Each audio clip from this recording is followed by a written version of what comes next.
He was just a single dad trying to survive one long shift at a time until a strange grocery order with no address led him to the 20th floor of a silent high-rise, and to a woman who said she didn't order food. She ordered him. What happened next wasn't fate. It was something quieter, something stronger.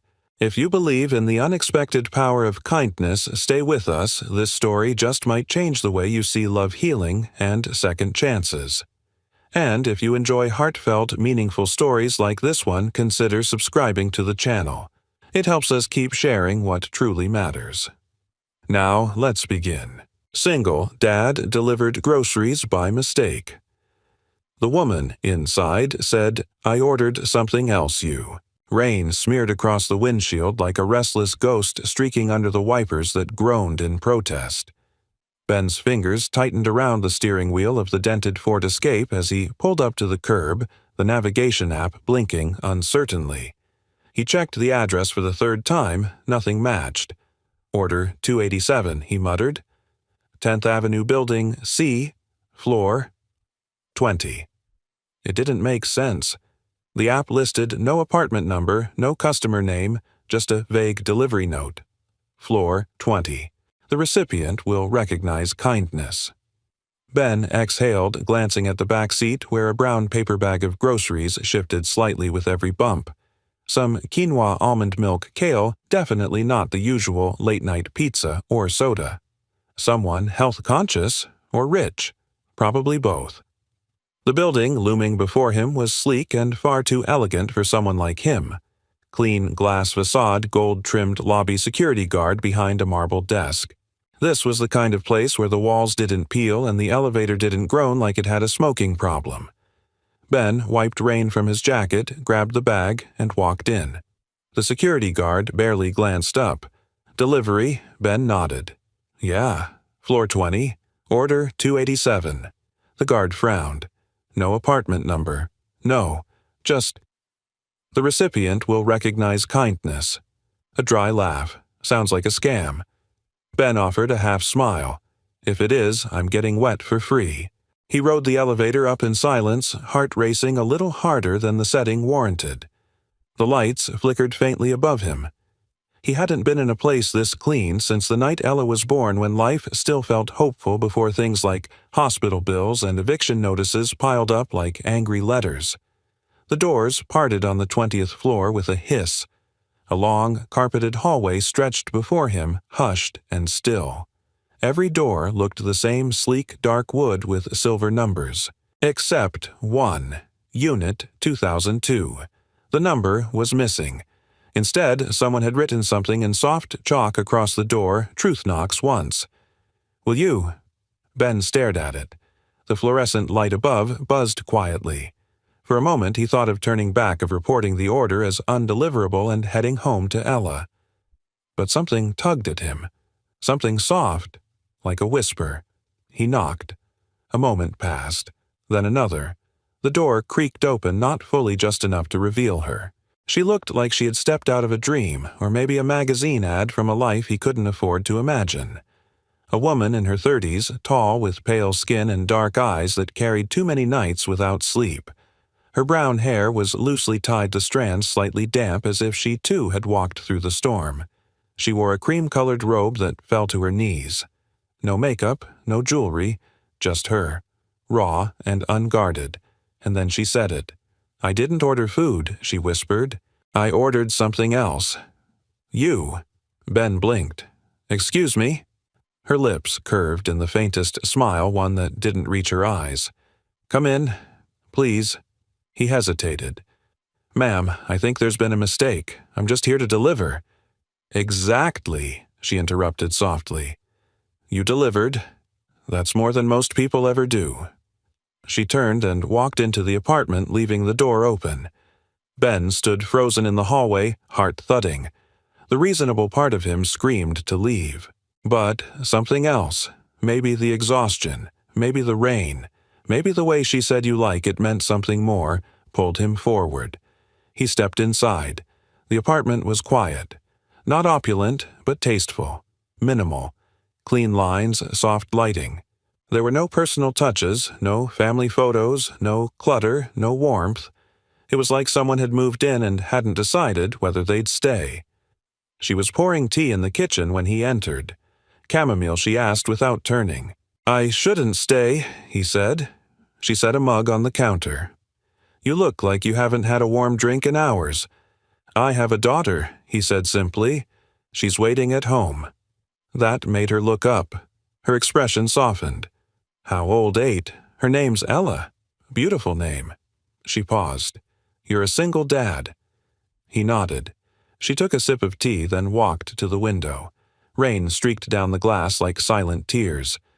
"You're wondering if I'm crazy," she said. "I'm wondering if I should be worried." She turned, finally facing him with the full weight of whatever burden she carried. "I'm not dangerous," she said.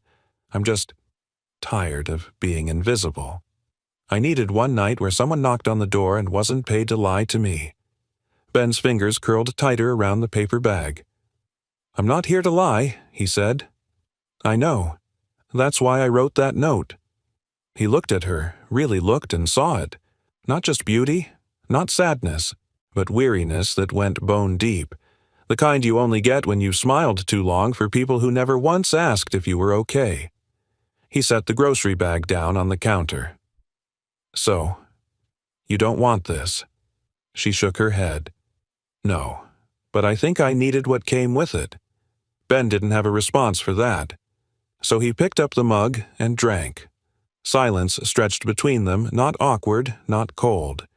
Just full. Then a phone rang. Ben reached into his pocket, pulling out his old flip phone. The screen flickered. It was Ella's babysitter. He answered. Her voice was frantic. "Ben, she's having a spell. Her breathing's off again." "I called the ambulance." Ben dropped the mug. "I'm coming." He turned to go, heart racing, but the woman had already grabbed her coat and keys. "Where do you live?" she asked. "What I'll drive. You'll lose time calling a cab." "But no time to argue," she said. "Let's go." The rain had turned into a torrential sheet by the time they reached the street. Ivy's car, a sleek black Audi parked in a private space out front, responded to her voice command as if obeying a general. Ben barely registered it. His thoughts were 1,000 miles ahead, with Ella, with the fear in the babysitter's voice, with the memory of holding his daughter's tiny hand as she struggled to breathe. Ivy drove like someone who knew the city but didn't belong to it. Confident, silent, focused. The wipers sliced across the windshield with rhythmic urgency. She glanced at him once quickly. "What's her condition?" she asked. "Congenital heart defect. Hypoplastic left heart syndrome. We're on the wait list for a transplant." Ivy's knuckles tightened on the wheel. "How long has she been waiting? Over a year. She's had 2 minor surgeries, but he stopped swallowing. They said her body's getting tired. She's a fighter, but I don't know how much more she can take." They turned sharply onto 8th Avenue lights bleeding across the wet asphalt. Ben noticed for the first time that Ivy wasn't wearing makeup, that her nails weren't painted. For a woman who looked like she belonged in a boardroom or on a magazine cover, there was something stripped down about her. Real. And that made her more difficult to read. "Take the left at 42nd, he said, voice hoarse. "Building's next to the laundromat." She didn't speak, didn't ask more questions, just drove. When they arrived, an ambulance was already parked out front, lights flashing silently. Ben jumped out before the car stopped, completely racing up the steps of the aging apartment building. Ivy followed. Inside, a paramedic crouched next to Ella, who lay on the couch wrapped in her pink blanket, her lips tinged with blue. The babysitter, Maria, wrung her hands nearby. Ben dropped to his knees beside his daughter. "I'm here, baby girl. I'm here." Ella's eyes fluttered open. "Daddy, I've got you." The paramedic looked up. "She's stable now, but she needs oxygen, and we're taking her in for monitoring." Her vitals were dropping. Ben nodded, but his hands trembled. Ella whimpered as they placed the mask over her face. He brushed her hair back with the gentlest touch he could manage. The fragility of her life was something he carried like a stone in his chest. Every day. When the paramedics loaded Ella onto the gurney, Ivy stepped back. Ben turned to her, about to say something, but she spoke first. I'll follow behind. You ride with her." He hesitated. "I want to," she added. "Let me." Ben nodded, once then followed his daughter into the back of the ambulance. The waiting room was cold and too white, humming with fluorescent lights and quiet dread. Ben sat hunched in a plastic chair, still damp from the rain head in his hands. Time passed in limbo. Ivy appeared 20 minutes later, somehow dry, holding 2 steaming cups. "Tea," she said. "Chamomile." He looked up, weary. "Thank you." She sat beside him, not too close, but close enough to feel present. The scent of her, a mix of rain and clean linen, settled around them. "You didn't have to come," Ben said, voice low. "I know." Silence stretched. "I'm sorry if I frightened you earlier," she said, hands wrapped around the cup. "I didn't plan to say what I said at the door. It just came out." Ben gave a tired chuckle. "You caught me off guard, yeah? But it wasn't creepy. Just weird. And maybe weird's what I needed tonight." She smiled faintly. "Good weird." He shrugged. "I don't know yet." Another silence. But this time it felt different, softer, like shared understanding. "Do you live alone?" he asked, then quickly added, "Sorry, that's probably too personal." "It's okay." She looked down at her tea. "Yes, I've lived alone for a long time, even when I wasn't technically alone." Ben didn't respond. He understood that line too well. "I wasn't supposed to be there tonight," she said after a pause. "In that apartment. It's not my real home." Ben frowned. "Then why were you there?" She took a sip. "Because it's the only place where I can disappear." There was something fragile in her voice now. Not dramatic, just unguarded. Ben leaned back. "You running from something?" She turned her head toward him. "I'm running from everything." A nurse appeared, then breaking the spell. "Mr. Hadley, your daughter's stable. She's asking for you." Ben stood quickly, setting down his tea. "Thank you," he said to Ivy. "For everything." "Go," she said, nodding. "I'll be here." He paused, surprised. "You don't have to wait." "I know." He hesitated, then disappeared through the double doors. Ivy sat alone. Her hands trembled slightly as she reached for her phone, scrolling past message after message. "Where are you?" "You're embarrassing the family. You have 48 hours before the press gets wind. Come back. We can fix this." She deleted them all. Her reflection in the window stared back, hollow but honest. For once, she wasn't wearing the mask of the CEO, the daughter of legacy, the bride-to-be. For once, she wasn't being watched.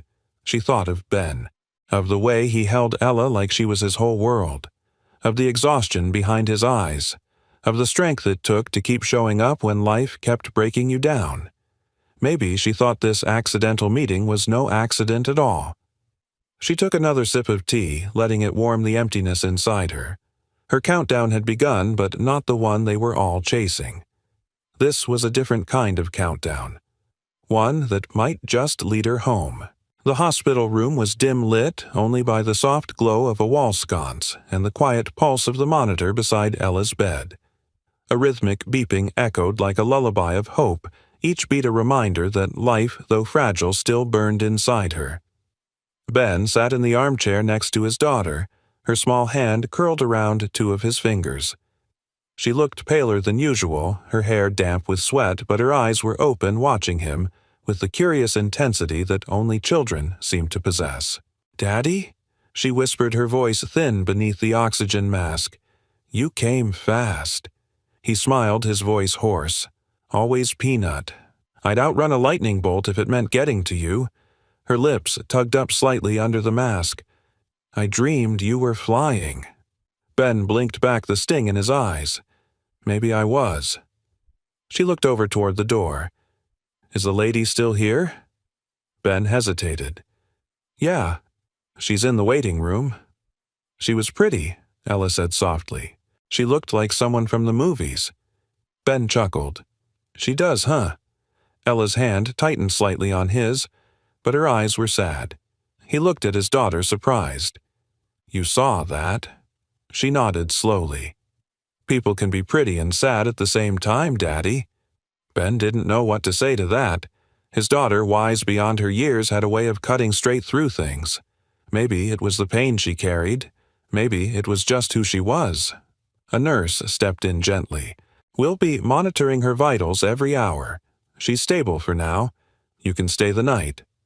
Ben nodded, and the nurse gave him a warm smile before slipping out. As the room settled back into stillness, Ben leaned in close to Ella's ear. You sleep okay. I'll be right here. She gave a faint nod, eyes already growing heavy. Once she drifted off, Ben stood slowly and stepped into the hallway, closing the door with a soft click. He found Ivy still in the same chair, still holding her now cold tea. She looked up as he approached as if she hadn't moved in hours, though it had only been one. She's resting, Ben said quietly. Ivy nodded. She's strong, like her father. Ben sat down beside her, his hands still trembling from the adrenaline that hadn't quite faded. I don't know how much longer I can keep doing this, he confessed, voice nearly a whisper. Working 2 jobs, praying her heart holds out, pretending to her that I'm not scared every second of every day.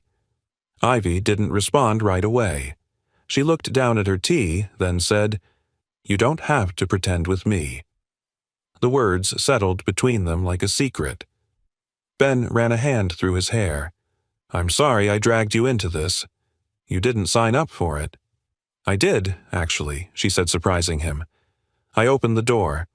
You also said you ordered me, which I have to admit was a little unsettling.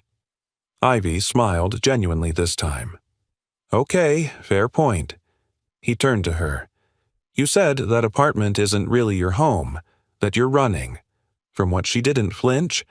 Instead, she looked out the window at the city stretching endlessly beyond the glass. From a wedding, she said. From a man I don't love. From a family that treats emotions like liabilities. From a life that looks perfect in photos and feels like a prison in reality. Ben was silent, but his eyes softened. I was supposed to get married in 4 days, Ivy continued. The guest list is full of people I barely know. The menu cost more than most people's yearly salary. I had fittings and press releases and a stylist named Luca who kept telling me to smile with my eyes. And all I could think was, what if I just disappeared? So you did. She nodded. I rented that apartment under a different name, canceled all my appointments, turned off my phones except one, the one they can't trace. Ben exhaled. You really planned it. I planned everything. Except you. He blinked, caught off guard by the weight in her voice. I wrote that message in the app because I thought it would be funny, some kind of cosmic joke to remind myself I still had control over something. She paused. But then you showed up. And then Ella. Her voice trailed off. Ben leaned back, eyes on the ceiling. You're not what I expected either. She smiled again, this time softer. What did you expect, someone cold? Entitled, maybe a little crazy. And now Ben glanced sideways at her. You're still a little crazy, but in a way that makes me feel less alone. They both laughed quietly. It wasn't loud or long, but it felt real, like something cracked open between them. Ivy reached into her coat and pulled out a small card. This is a number, she said, for a private pediatric cardiac foundation. They fund emergency cases. They won't cover everything, but they move fast. No red tape. Ben stared at it, hesitant. I didn't ask for help, he said. I know, she replied. That's why it's worth giving.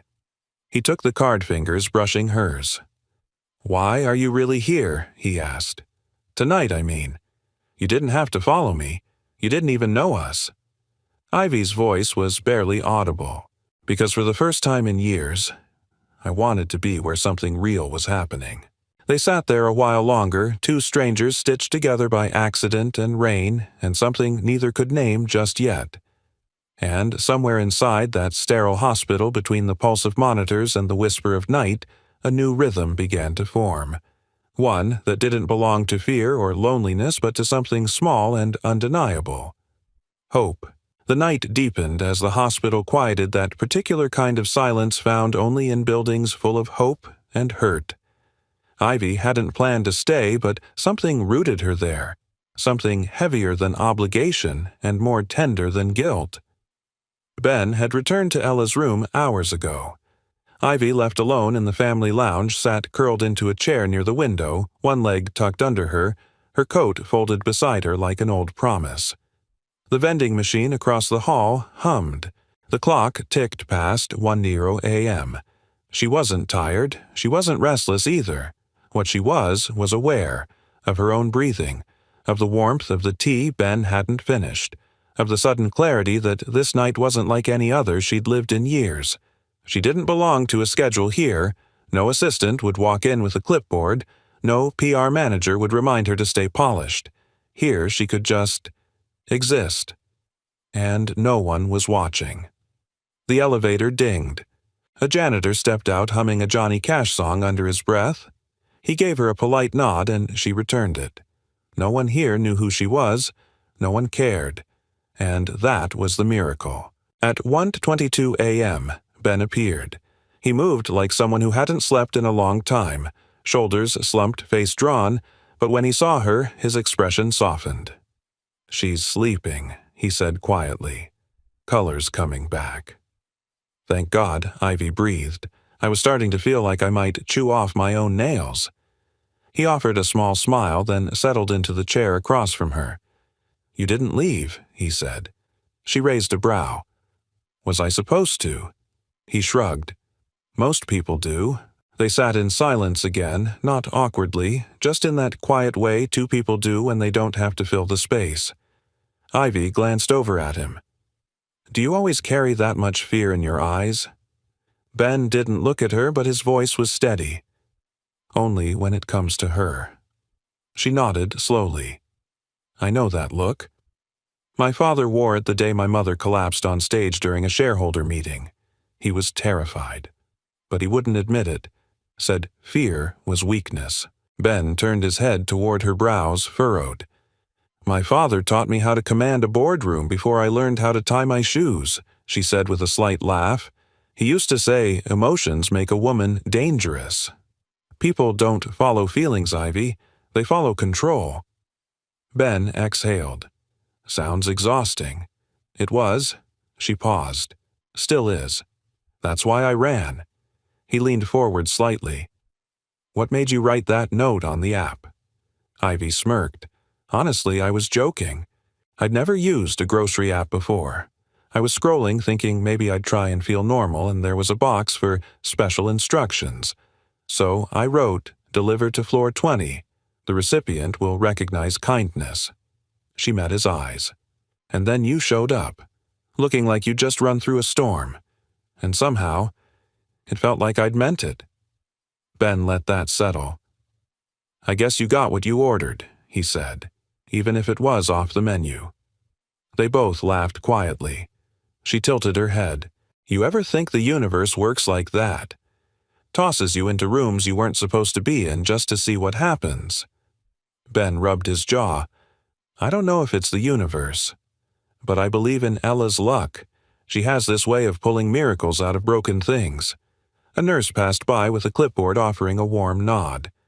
Ivy watched her go, then turned to Ben. "Tell me about her mom," she said softly. He didn't flinch, just breathed in deep. "Sarah was sunlight," he began. "The kind that made everything feel possible. We met at a garage I worked at. She brought in this beat-up Toyota with more rust than engine. Said it had been her mom's and she wanted to keep it alive." He smiled at the memory. "We fought over the price. I offered to fix it free. She said she'd marry me instead." Ivy smiled. "That's a trade." She was a nurse. Smart. Brave. Thought the world was still worth saving. His voice dropped. "She died in a hit-and-run 3 years ago. Walked Ella to school and never came back." Ivy's breath caught. "Ben, I'm so sorry." He nodded, his jaw clenched. "It broke everything. For a while, I didn't know how to get up. But Ella, she needed me. So I got up." Ivy looked at him, then really looked. The lines on his face, the weariness in his body, the fire in his eyes when he spoke of his daughter. "You're a good father," she said. "I'm a man doing his best with a half-deck," he replied, "but I love her." Fiercely. "That's everything." Ben leaned back, arms crossed. "What about you? You said you were supposed to get married." She nodded slowly. 4 days from now, to a man who thinks my value is in my stock portfolio and my lineage." Ben raised a brow. His mother once told me she looked forward to turning me into the next power wife of America. I almost asked her if that came with a cape and tights. He laughed loud sudden. She liked that sound. It made the sterile hallway feel warmer. Ivy lowered her voice. "Do you know what scared me the most?" Ben shook his head. "That I was going to say yes. That I was going to walk down that aisle, smile for the cameras, and lose myself completely." "Then you did the bravest thing Ben said. You stopped it." Ivy swallowed hard. "I'm not sure I stopped it. I just paused it, hid for a while. And then Ella happened. You happened." A silence deeper this time settled between them, the kind that speaks more than words. Then Ben stood, stretching slightly. "Come on." She looked up. "Where to the vending machine?" "I think we earned at least 1 bag of peanut M&Ms. Ivy stood and followed. "Now you're speaking my language." And as they walked side by side down the quiet hallway, 2 people with cracked hearts and too many secrets, the hum of something unspoken traveled with them. Not romance, not rescue, but recognition. 2 strangers beginning to see each other not for what they were running from, but for what they might be running toward. The apartment was quiet when Ben opened the door the next afternoon, the late autumn sun slanting through the tall windows in soft gold. He carried Ella in his arms. She was still weak, still sleepy, but the doctors had given the green light for her to go home with instructions, oxygen support, and a folder full of next steps.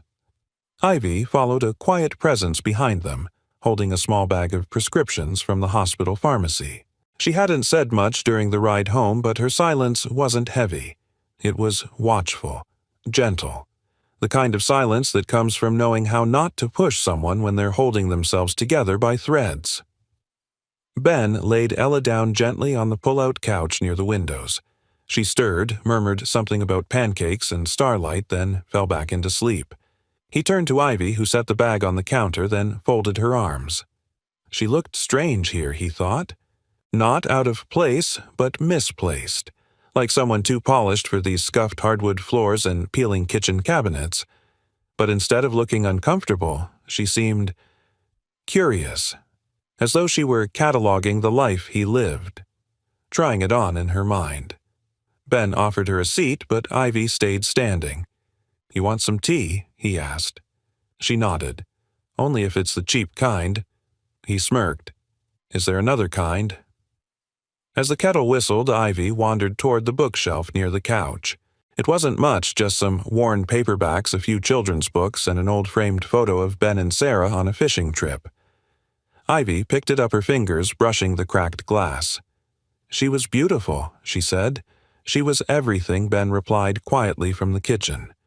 Ivy set the photo back down with surprising care, then glanced toward the hallway. "May I?" She gestured. "Go ahead," Ben said. "Bathroom's the second door. Ignore the first. It's kind of a catch-all." She nodded and walked slowly down the hall, boots clicking softly on the old wood. She passed the first door, but something tugged at her, an open sliver light slipping through. Curiosity pulled her hand to the knob. The door creaked open. Inside the room was small. A folding table leaned against one wall. Boxes, a stack of unpaid bills, a few of Ella's toys, a broken lamp, and on the far side, hanging neatly on a crooked nail, was a dress. It wasn't fancy, not designer, just simple white satin with a lace hem aged slightly with time. Ivy stepped closer. It was a wedding dress. She blinked, the breath catching in her throat. She reached out and touched the fabric. It was soft, light. Behind her, Ben's voice came low and careful. She picked it out 2 weeks before the accident, said it was the first thing she bought just for herself in years. Ivy turned slowly. Ben stood in the doorway, mug in hand. "I didn't mean to snoop," she said, stepping back. He shook his head. "It's okay. Most people pretend not to see it." She looked at the dress again. "You kept it." Ben leaned against the doorframe. "I couldn't throw it out, and I couldn't bear to pack it away. So, it lives here now, in limbo." There was a long pause. The only sound was the distant hum of traffic through the cracked window pane. "I think she'd be proud," Ivy said finally. Ben looked at her, one brow raised. "Of what you, Ella, the way you keep going." He let out a soft laugh. "I don't know about proud. Probably irritated that I can't cook worth a damn." Ivy smiled, but it faded as she looked back at the dress. "I almost wore one just like that," she said. "Not because I loved it, but because someone told me it made my waist look powerful." Ben frowned. "That's a weird sentence. Welcome to my world." They stepped out of the room together and walked back into the kitchen. Ben handed her the mug, and they sat at the small table in the corner. "I used to imagine what she'd look like in it," Ben said, staring into his tea, standing there laughing because the hem caught on the deck, smiling that smile that meant she was about to say something smart. He paused. "Now, I don't let myself imagine too much. It hurts less that way." Ivy was quiet for a moment. Then, "Do you still wear your ring?" Ben held up his hand. His ring finger was bare. "Not anymore. I keep it in a drawer. Ella asked once if she could have it when she got older. I told her maybe." He glanced at her. "Do you wear yours?" Ivy stared into her cup. "I never got one." There was a whole plan custom-cut diamond antique band French engraving. But it never happened. Not because he didn't want to, because I kept putting it off. Ben tilted his head. "Why?" She met his eyes. "Because deep down I knew I wasn't ready to promise something I didn't believe in." They sat there in the quiet hum of late afternoon, the sunlight slipping across the floor like a soft memory. Something unspoken passed between them.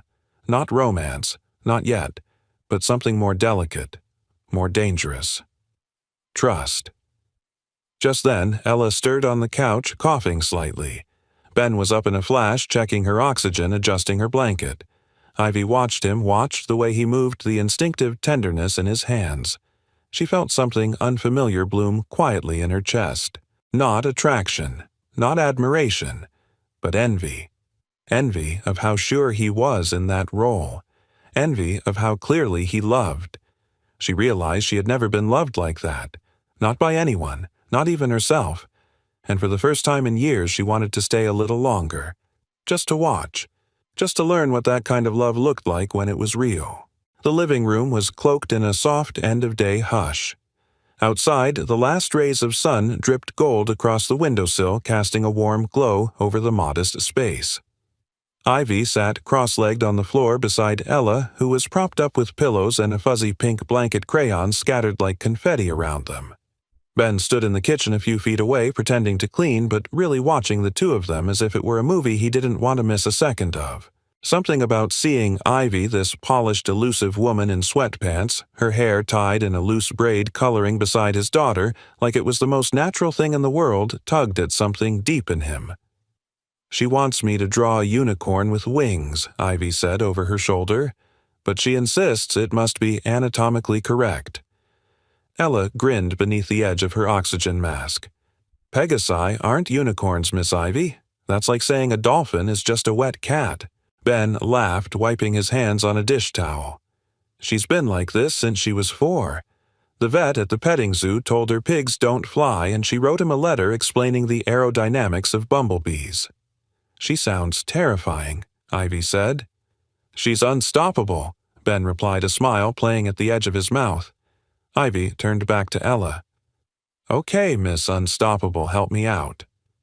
"What color is a scientifically plausible flying horse? Purple?" Ella said without hesitation. Obviously, Ivy murmured and began coloring. After a few minutes, Ella's breathing slowed and she leaned back, growing tired again. Her crayon fell from her hand and Ivy gently picked it up. "Do you believe in stars?" Ella asked suddenly. Evie looked over. The ones in the sky, Ella nodded, then pulled out a crumpled piece of paper from under her blanket. She held it up. It was a drawing, rough and faded, but clear enough. A 5-pointed star surrounded by clouds and tiny words written in a child's careful scrawl. My mom said everyone has a star, that even when they're gone, they stay up there. Watching. Ivy's throat tightened. And that's a beautiful thought?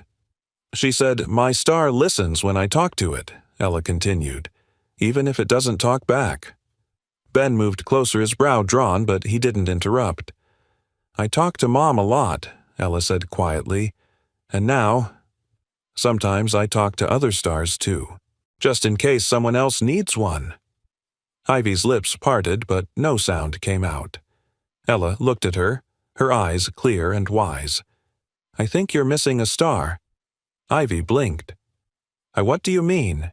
You look like someone who hasn't had a star in a long time. Ivy tried to laugh, but it came out fragile. Maybe I forgot how to look for mine. Ella smiled faintly. You can borrow one of mine. I have extras. Tears sprang to Ivy's eyes before she could stop them. Ben moved beside her and crouched down, laying a hand on Ivy's shoulder. Ella's like that, he said softly. She gives away light she doesn't even know she's carrying. Ivy wiped her face, shaking her head. How is she so kind? Ben's voice was low. Because she's had to understand pain too early, and she decided not to pass it on. Ivy turned toward Ella and reached out, taking the crumpled drawing in both hands. Can I keep this? She asked. Ella nodded solemnly. It's a wish star. You're supposed to whisper something to it when you're scared. I'll keep it close, Ivy promised. Later that evening, after Ella had drifted into another nap and the apartment grew still again, Ivy stepped onto the fire escape. The air was sharp, cool, tinged with city smoke and the faint scent of someone's late dinner wafting from below. Ben joined her a moment later, 2 mugs of tea in hand. He handed her one and leaned against the railing. She's amazing, Ivy said. She is. Ben agreed, but it's not just her heart that's broken. It's the waiting. The knowing time is short, and the answers are expensive. I hate how easily money decides who lives and who doesn't, Ivy said. He looked at her a little surprised. You sound like someone who knows that from the inside. I do, she said quietly. My mother died from a cancer we didn't catch early enough. Not because she didn't have insurance, she did, but because she didn't want to seem fragile. She missed her screenings for 2 years because of her position on the board. Ben exhaled slowly. She was brilliant, Ivy continued, and terrified. Afraid if she showed weakness they'd take everything from her. And in the end, they did. Ben looked at her, his face softening. She told me something once. Ivy set her eyes on the stars. She said, You can't lead with a wounded heart. People smell blood. Ivy paused. I think she was wrong. I think she was protecting you, Ben offered gently. I think she didn't know how to be soft and survive. They stood in silence, shoulder to shoulder. I've been running for a long time, Ivy admitted. Even when I was still showing up, I was gone. But something about this place, this girl you... She stopped, shaking her head. It's the first time I've felt like I'm not disappearing. Ben didn't speak for a long moment. Then he reached into his pocket and pulled out a folded note. I wasn't going to show you this yet, he said. But Ella wrote it this morning while I was signing release papers. He handed it to her. Ivy unfolded it slowly. In messy, crooked letters it read, Dear Miss Ivy, You don't have to run anymore. I think your star found you. Ivy pressed the note to her chest. In the quiet that followed, she whispered into the night, I think maybe it did.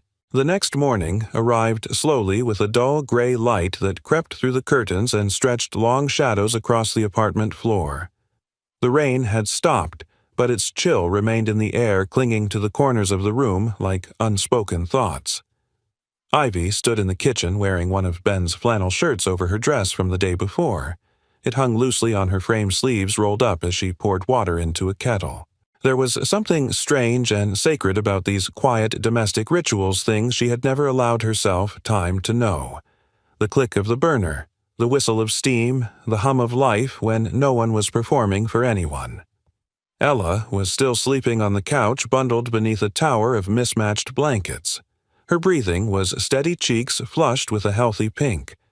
Ivy had tucked the drawing of the star under the girl's pillow before bed, whispering a wish to it, like she'd promised. She turned to see Ben step out of the hallway, shirt-wrinkled hair tousled, the weariness of long nights settling in his shoulders, but when he looked at her, something eased. "Morning," he said, voice low and gravelly. "Morning," Ivy replied. "Tea." He nodded, moving to help. For a while they stood in companionable silence, passing mugs, buttering toast as if this were their life, simple, shared, real. But peace, Ivy knew too well, was never meant to last when your world had cracks you hadn't yet sealed. Her phone rang. Not the disposable one. The other one. The one she had buried in the bottom of her purse. The one she had turned off. Ben watched as she stiffened, her eyes locked on the vibrating device on the counter. The screen lit up with a name she hadn't seen in 3 days, Mother. The air shifted. "You okay?" Ben asked gently. Ivy didn't answer. She picked up the phone with slow fingers, her breath shallow. "I have to take this," she murmured.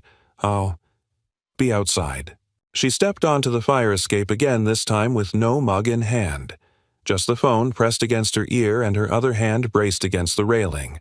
She answered. Her mother's voice sliced through the silence like a blade. "Ivy." There was no hello. No, "Are you safe?" No, "I miss you." Just pressure wrapped in syllables. "I've been patient. You've made your point and we've given you space. But enough is enough.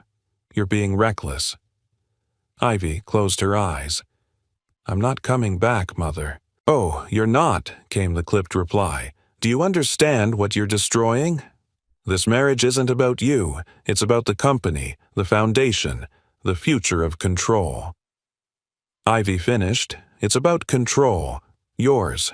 There was a sharp pause. "You are not some starving poet living in a fourth-floor walk-up, Ivy.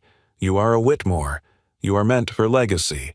I'm not meant for anything. I didn't choose," Ivy said, voice steadier now. Her mother's tone sharpened. "Do you think we can keep this out of the news? You vanished. There are questions. There are board members. Do you understand what your behavior costs the family?" "I know exactly what it costs," Ivy said. "I've been paying the price since I was 12. "Ivy, no. Listen to me." Her voice cracked but didn't waver. "You raised me to be a weapon. Efficient, marketable, loveless. You paraded me through fundraisers and called it parenting. And I played the part. But I'm done. You don't get to walk away from this life like it's a bad dream. I didn't walk away." Ivy stared into the pale sky, wind lifting her hair. "I ran. And I found something I wasn't supposed to find." Her mother exhaled long and slow. "You're making a mistake." "Maybe," Ivy said softly. "But for once, it'll be mine." She ended the call. Her hands shook. She stood there for a while, trying to remember how to breathe. Ben was sitting on the couch when she stepped back in his eyes, searching her face. "Bad call?" he asked. Ivy nodded. "Necessary one." He motioned to the chair across from him. "Want to talk about it?" "I just did," she said. "For the first time in my life, I said everything I meant. And now I'm shaking like I'm about to pass out in a courtroom." Ben chuckled lightly. "Sounds like you won." "I don't feel like I did." "That's because winning doesn't always look like a trophy," he said. "Sometimes it just looks like staying upright." Ivy gave him a weak smile. Then her expression turned serious. "I need to do something," she said, "before it's too late." Ben leaned forward. "What do you mean I need to stop hiding? Not just from them, from myself." She pulled the chair closer, her eyes bright with something new, resolve maybe, or the start of it. "You said something the other night," she continued. "About Ella. How she gives away light she doesn't know she has. And I realized I've been doing the opposite. hoarding what I have like the world will eat me alive if I show it. Ben said nothing, letting her speak. I don't want to live like that anymore. A long pause. Then she reached into her purse and pulled out the business card Ben had barely looked at since she gave it to him. The foundation, she said. Call them. Today. Use my name. They'll listen. Ben stared at the card. Why are you doing this? Because I can. Because I should have done it the first night. Because I'm tired of being someone who only gives to the world when she's dying inside. Her voice wavered slightly. I don't know what I'm doing, Ben. I really don't. But I know that your daughter has more courage in her pinky finger than I've had in 30 years, and I'd like to be someone she doesn't have to give her star to. Ben swallowed hard, the air thick with something unnameable. You already are, he said quietly. She looked up. Someone worth the light. The third morning dawned without ceremony. No fanfare, no epiphanies. Just the quiet patter of rain returning against the windows and the faint smell of cinnamon from the leftover oatmeal Ben had warmed up for Ella. Ivy sat at the kitchen table staring into a mug of tea gone cold, a folded envelope clutched in her hand. She hadn't opened it yet, but she knew what it was. Her final contract. The marriage agreement. The legal blueprint of a future she'd once been too exhausted to resist. Ben stood across from her, elbow deep in a sink of sudsy water, humming low under his breath as Ella giggled from the couch at an old cartoon. The air in the apartment buzzed with something close to contentment, and yet Ivy felt like she was standing on a ledge. 3 days ago she had planned to disappear into that empty high-rise and numb herself with silence. She had expected the world to keep turning without her. Maybe it would have. Maybe it still could. But now she was no longer sure she wanted to be absent from it. She opened the envelope. Her name was printed in bold ink across the top, Ivy Whitmore. Below it, terms, conditions, expectations. Her future broken down into clauses and bullet points. An addendum in red ink had been added since she'd gone missing. It read, if bride fails to appear at scheduled ceremony, the Whitmore Family Trust reserves the right to withdraw support from all philanthropic ventures attached to her public platform. Ivy let out a slow breath. So that was it. Marry him, or watch every public good initiative she had fought to sneak through corporate meetings get pulled like weeds. They were betting on her guilt. She stood, slowly walked to the sink and set the paper down beside Ben. He looked up. What's this? My final offer, she said. He dried his hands, picked up the envelope, skimmed it. His jaw tightened as he read. This isn't a marriage proposal. It's a hostage negotiation. I know. Ben met her eyes. What are you going to do? She didn't answer. Instead, she walked to the couch where Ella sat curled beside a patchwork of pillows and half-colored drawings. Ivy knelt down and picked up one, the wish star. It was smudged now, but still intact. I made a promise to this star, Ivy said, and I think today's the day I keep it. 2 hours later, she was standing in front of a long glass building in Midtown, shoulders squared, hair pulled back into a simple ponytail. No makeup, no heels, no press, just her. She walked into the foundation's office without an appointment, requested to speak to the director, and handed over her name. The receptionist blinked. As in, the Ivy Whitmore, yes, she said, and I need your help. 10 minutes later, she sat across from a man in his 60s with kind eyes and a navy blue sweater. The office was small, filled with photos of children and stacks of grant paperwork. I'm told you fund last-minute pediatric cases, Ivy began. We do, yes, the man said, measured. But the wait list is long and funding is always tight. Ivy reached into her bag and pulled out a thick manila envelope. I want to cover one of them. Personally. Quietly. He raised a brow. My name still carries some weight, she said. Use it. Not for me. For a little girl named Ella Hadley. She's 8. She's got a father who would walk through fire barefoot just to buy her one more day. The director leaned back, watching her. Why, her Ivy's eyes softened. Because she gave me back something I didn't know I'd lost. And what's that? Ivy smiled faintly. Permission to feel again. That evening, she returned to the apartment soaked through from the rain, her boots squishing with every step. Ella ran to the door with her blanket draped over her shoulders like a cape. "You look like a superhero," Ivy said, crouching to embrace her. Ella grinned. "You look like a wet cat." Ben appeared behind her, arms crossed. "Everything okay?" Ivy stood, her heart thudding louder than it should have. "Yeah, I think it is." She reached into her coat pocket and handed him a folded letter. He opened it carefully, eyes scanning the page. After a long beat, he looked up. "You paid for the entire surgery." "I put the funds in place," she said. "The foundation will handle the details. It's all anonymous unless you want them to know." Ben looked stunned. "Why would you do this?" Ivy hesitated, her voice unsteady. "Because if I go back to that world, I need to know I left something behind that mattered. Something better than a headline." Ben stepped forward, eyes searching hers. "Ivy, you don't have to go back." She smiled sadly. "I do. For now. There are things I have to face, things I have to finish." He nodded, but his jaw clenched. "So this is goodbye."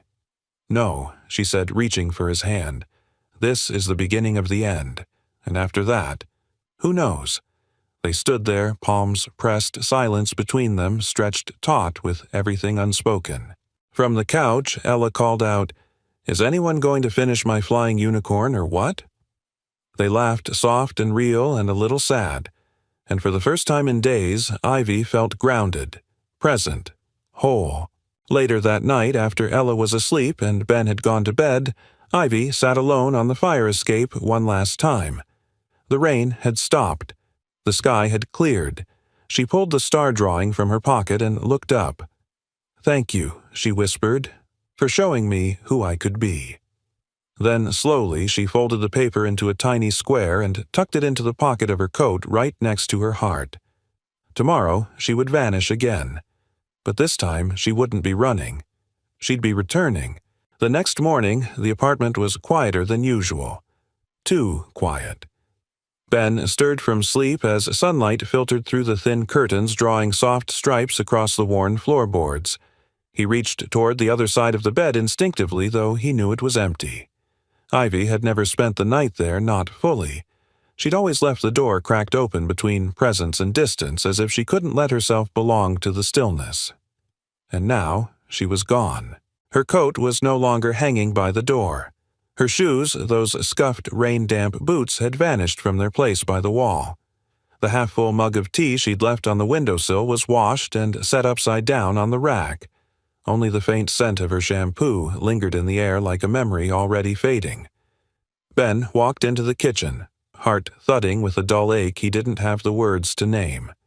On the table sat a single envelope. No name, just his.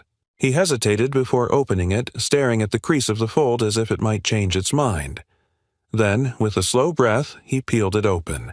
"Ben, I thought maybe I could stay longer, that I could slip into this life like a forgotten sweater and pretend I'd always belonged here. You made that feel possible. Ella made it feel real. But people like me, we don't just disappear into someone else's life. Not without finishing the mess we left behind. Today is my third day, the last one I promised myself, so I'm keeping my promise. But I want you to know something. You changed me, not with speeches or grand gestures, but by just being. Quietly, steadily, honestly. You and Ella reminded me that kindness is not weakness, that love doesn't have to be perfect to be life-saving. I hope you'll tell her that her star worked. And I hope you'll save a little space somewhere in this messy, beautiful world for someone still trying to find her way back. Yours, Ivy." Ben read the letter twice, then a third time. He didn't cry. He wasn't sure he could. The grief was different this time. It wasn't the crashing kind, like when Sarah died. It was the hollow kind, like standing in a house that had been lived in only to find all the furniture gone. He sat down slowly at the table and stared out the window, half expecting her to walk back through the door with some excuse, some joke, some reason to pretend she hadn't left. But the silence only answered him. Ella found him there an hour later, rubbing sleep from her eyes, her oxygen cord trailing behind her like a silken leash. "Where's Miss Ivy?" she asked, climbing into his lap without hesitation. Ben held her close. She had to go. Ella blinked up at him. Go where Ben didn't answer right away. He smoothed a strand of hair behind her ear. She had something important to finish, but she left a note. Ella's face fell. She said she'd finish the unicorn. "I think she did," Ben said, pulling something from the drawer, a folded sheet of paper with glitter pens and crooked outlines. Ella gasped. "She left it. She left it for you," he said, "and a little more." He reached for the wish star drawing still pinned above the bookshelf and brought it down. Ella unfolded it carefully. Now, in the bottom corner, Ivy had added something, a new line in her delicate handwriting. "You don't have to loan me a star anymore. I found mine. Love, Ivy." Ella pressed it to her chest just like Ivy had done days before. "I liked her," Ella whispered. "Me too." Days passed, then a week, then 2. Ben kept expecting something, an article, a photo, a headline. Heiress found after vanishing runaway CEO returns for wedding of the year. But the silence was deafening. No news, no rumors, just absence. He didn't know if that was her doing or a gift. One afternoon, while fixing a customer's brakes at the garage, his phone rang. The number was local but unfamiliar. He answered out of instinct. "Is this Mr. Hadley?" came a warm, professional voice. "Yes. This is Allison from the New Horizons Foundation. We just wanted to inform you that Ella's case has been prioritized and fully funded. Her surgery has been scheduled for the 15th. The specialist has already reviewed her file." Ben nearly dropped the wrench in his hand. I'm sorry," he stammered. "Fully funded." "Yes, sir." A private donor stepped in. The request came through 3 weeks ago under the name Whitmore. "We were instructed to tell you only after the file was locked and approved." Ben sat down on the curb outside the shop, the phone pressed tightly to his ear. "Is this really happening?" "It is," the voice replied gently. "You can focus on your daughter now." He hung up, staring at the clouds, his chest swelling with something close to disbelief. Then, like a wave, breaking joy washed over him. Sharp, aching joy. She had really done it. She had disappeared, but not without leaving behind a miracle. That night he tucked Ella in her cheeks, flushed with excitement after they told her the news. "Will Miss Ivy come back?" she asked. Ben paused. "I don't know, sweetheart." "I hope so." Ella looked thoughtful. "Maybe she's building a star of her own somewhere." Ben smiled. "Maybe she is." She reached under her pillow and pulled out the folded star drawing, smoothing it gently. "I'm going to make her a new one, just in case she needs it." Ben kissed her forehead. "I think she'd like that." As he turned off the light and walked into the living room, he glanced one last time at the couch where Ivy had once sat cross-legged coloring beside his daughter. It was empty now, but the space still felt full of what she had left behind, of who she had chosen to become, of the hope she had gifted like a quiet benediction. She was gone, but not lost, and sometimes Ben thought that was enough. It was a Tuesday morning in early December when Ben saw the for sale sign disappear from the little house at the end of Elm Street. He hadn't noticed it right away. Life had been a blur of preparation, hospital appointments, post-op protocols, and the slow, cautious return of color to Ella's cheeks. The days had grown colder, but inside their small apartment, warmth had returned in quiet, steady waves. So, when the moving truck pulled up at the corner lot and parked in the cracked driveway, Ben paid it little attention at first. He was hauling groceries up the stairs, Ella trailing behind him like a superhero with her oxygen backpack now replaced by a sparkly pink satchel. "Daddy," she said, pausing on the steps. "Someone's moving into the gingerbread house." Ben turned, frowning. "The what?" she pointed. "That one, with the red shutters. Looks like a cookie. You know." He followed her gaze. There across the street, a small craftsman-style home with weathered wood siding and faded red shutters now had its front door wide open. Sunlight poured into the foyer, bouncing off newly polished floors. A man unloaded boxes from the truck, but he wasn't wearing a uniform. No crew, no delivery staff, just one woman standing at the top of the steps, her back to the street. Ben felt the air still. The woman turned.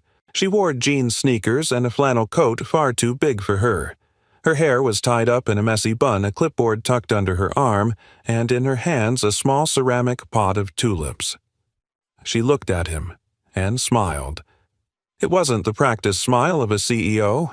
It wasn't the photo-ready grin of a woman playing her part. It was Ivy. Real, unarmored, home. Ben froze. Ella, unaware of the thousand thoughts racing through her father's mind, waved excitedly. "Miss Ivy," she shrieked, bolting down the steps and across the street, arms outstretched. Ivy laughed, full, unfiltered joy as she crouched and caught the little girl in a warm hug. Ben followed slower, heart pounding so loud it drowned out the rest of the world. She looked up at him when he reached the porch, her eyes glinting in the winter light. "You're here," he said, almost breathless. She nodded, still holding Ella close. "I bought the house last week. You bought this house. I made the offer the morning I left," she said. "I didn't want to say anything until the ink dried." Ben blinked. "But I thought you had to go back." "I did, and I did." She stood, brushing her jeans. "I met with the board. I resigned. Publicly. Cleanly. I left everything they expected of me at the top floor of a glass tower and walked out with a plant and a paperclip."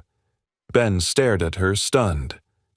"I sold my shares, too," she added. "Most of them went into a new trust for single parents with medically vulnerable kids. The rest went to start something. Smaller. Smaller." She looked around at the little house. "Like this." Ben's voice dropped. "You really left it all?" "I left everything that wasn't mine," she said simply. "But I kept what I found." Ella tugged Ivy's hand. "Did you bring my unicorn drawing?" Ivy smiled. "I framed it. It's going in my new kitchen." Ben couldn't help it. He laughed, and the sound came out cracked with emotion. They stood there, a trio, on a porch that smelled faintly of fresh paint and old wood, the winter wind tugging at their sleeves. "I wanted to come back sooner," Ivy said quietly, turning to Ben.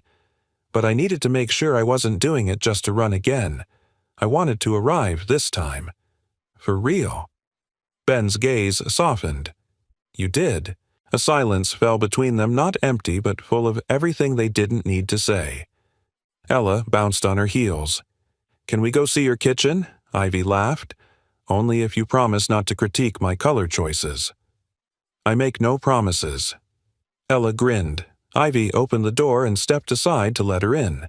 But before Ben could follow, Ivy reached out and caught his hand. He turned, startled by the warmth of her fingers. "I don't want to borrow your life," she said. "I don't want to slip into it like a guest." Ben waited. "I want to build something. Beside it.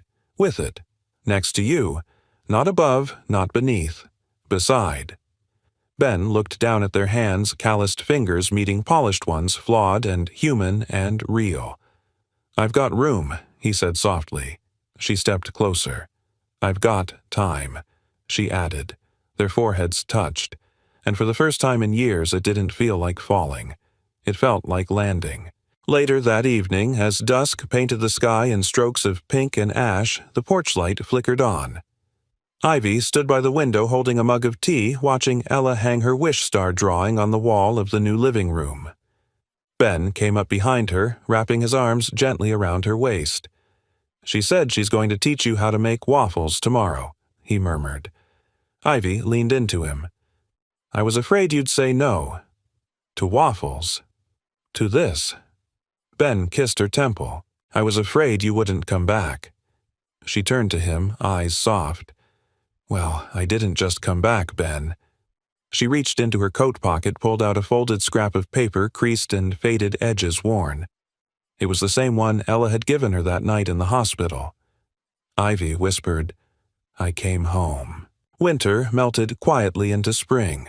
Not with grand declarations, but in the shy unfurling of tulip buds in Ivy's front yard, in the way light stayed a little longer on the porch steps in the soft whistle of the wind through open windows that now smelled of fresh paint and lemon soap. The house on Elm Street no longer looked like a stranger to its street. Ivy had painted the shutters a soft forest green. The front porch had a wind chime made from old keys. A small wooden sign hung above the mailbox the countdown center. Open hearts, open doors. It wasn't a clinic, it wasn't a business. It was a place people came to when they didn't know where else to go. Single parents stopped in with questions about Medicaid forms, housing assistance, or just to borrow a quiet moment. Kids colored in a corner filled with books and mismatched beanbags. There was no front desk, just a coffee pot, a list of resources on the fridge, and Ivy usually sitting on the floor helping someone breathe through the paperwork that had once terrified her too. And on the back wall, framed in a wooden shadow box, hung a drawing. A 5-pointed star with small trembling letters. For people who forgot they had one. It was a Wednesday morning when Ivy found Ben in the backyard repairing the fence that the last storm had nudged loose. He wore a tool belt and an old shirt of hers, sleeves rolled and paint-flecked. Ella sat in a folding chair nearby dictating instructions from a how-to guide she had borrowed from the library. "Use the Phillips head," she called. "That's the one with the crossy part." Ben grinned, pretending to fumble. "This one. That's a butter knife." Ivy leaned in the doorway, arms crossed. She never said it aloud, but sometimes watching them felt like reading the last page of a book she'd always wanted to believe in. She walked down the steps, wiping her hands on her apron. "Lunch is ready." Ella bolted upright. "Grilled cheese or disappointment?" "Grilled cheese," Ivy said. "Victory!" the girl yelled and ran inside. Ben smiled as Ivy approached. "You make that girl feel invincible." "She made me feel visible," Ivy replied. "Fair trade." Ben set the drill down and pulled off his gloves. "You've built something here," he said. "Not just the house, something bigger." She sat beside him on the porch step. You know what the hardest part was. He looked at her, waiting. "Letting go of the timeline I didn't choose. I thought if I walked away from it I'd be lost. But it turns out, sometimes you have to break your own clock to start counting for real." Ben reached for her hand, lacing his fingers through hers. "So, what are we counting toward now?" Ivy leaned her head against his shoulder, quiet for a long beat. "Not toward," she said finally. "From." That evening, the living room glowed in soft lamplight. A jazz record spun in the background. Ella was asleep on the couch, a coloring book open on her lap. Her hair had grown back thicker since the surgery, her face fuller. She no longer looked sick. She looked unstoppable. Ben and Ivy stood in the kitchen barefoot on the cool tile floor. He poured 2 glasses of wine. To what she asked. He raised his glass. To the woman who answered her own countdown. Ivy clinked her glass to his. To the man who let her stay after. They drank, smiled. "I used to think love had to be loud," Ivy said softly, "like fireworks or grand entrances. But this," she gestured around the quiet room to the hum of the fridge, the laughter tucked into corners. "This is louder than anything I've ever known." Ben stepped closer, and quieter than fear. She nodded. "Exactly." They didn't kiss, not right away. They stood there, forehead to forehead, breathing the same air, holding the same time. And when they did kiss, it was not desperate or rushed. It was the kind of kiss that says, "I see you. I'm not going anywhere. We made it." A week later, Ivy stood under the wide oak tree in the center of town helping set up folding chairs for a local parenting support group. Spring breeze tugged at the hem of her skirt. Ella ran circles around the benches holding a paper kite Ben had made from scratch. A woman approached early 40s holding the hand of a little boy with a feeding tube and wide, anxious eyes. "I heard you take walk-ins," the woman said. "We do," Ivy replied.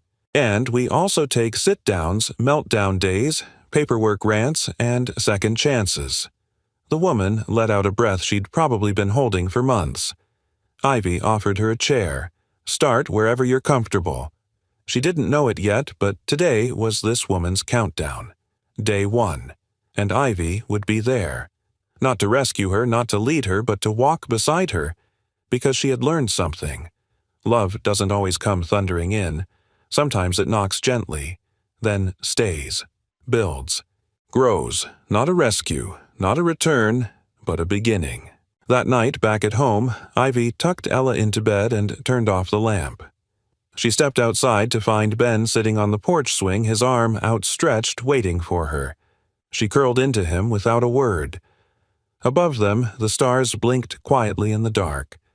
Ivy looked up. "Which one do you think is mine?" she asked. Ben didn't look up. He looked at her and said, "You don't need one anymore." Ivy smiled. She already knew. Where are you watching from? We'd love to know. Drop your city or country in the comments and let us know how this story made you feel. And if you haven't yet, make sure to subscribe for more stories that touch the heart, stir the soul, and remind us of the good that still exists in the world.